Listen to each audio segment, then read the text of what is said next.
கொடைக்கானலில் வாடகை car van ஓட்டுநர்கள் இன்று வேலைநிறுத்த போராட்டத்தை அறிவித்துள்ளனர். இது தொடர்பாக செய்தியாளர்களை சந்தித்த அவர்கள், சுற்றுலா தலங்களுக்கு செல்லும் சாலையில் அமைக்கப்பட்டுள்ள சுங்கச்சாவடியால் ஏற்படும் போக்குவரத்து நெரிசலை கண்டித்து வேலைநிறுத்த போராட்டம் நடைபெறும் என்று தெரிவித்துள்ளனர்.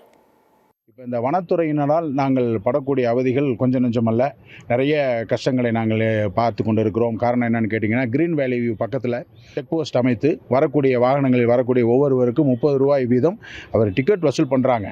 அது நிமித்தமாக மிகப்பெரிய ஒரு வரிசையாக வாகனங்கள் டிராஃபிக் ஜாம் ஆகக்கூடிய சூழ்நிலை எப்போதுமே உருவாகி கொண்டு இருக்கிறது. இது நார்மலாக கூட்டம் இருக்கிற நாட்களில் நிறைய இருக்கும். அது இப்போ என்னன்னு கேட்டிங்கன்னா, இவங்களால் செயற்கையாய் உண்டாக்கப்படுகிற ஒரு மிகப்பெரிய ஒரு டிராஃபிக்காக இருக்குது. இது கிட்டத்தட்ட 3 கிலோமீட்டர் 4 கிலோமீட்டர் வரைக்கும் நிற்க வேண்டிய சூழல் வருகிறது.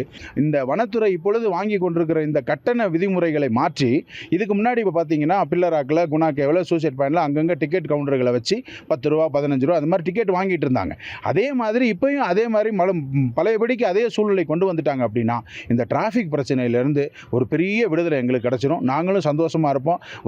இந்த மே மாதம் வரக்கூடிய சுற்றுலா ஜனங்களும் வந்து சந்தோஷமாக கொடைக்கானலை பார்த்துட்டு அனுபவிச்சுட்டு அவங்களும் நிம்மதியாக போகிறதுக்கு ஒரு பெரிய உறுதியாக இருக்கும், ஒரு பெரிய உதவியாகவும் இருக்கும்.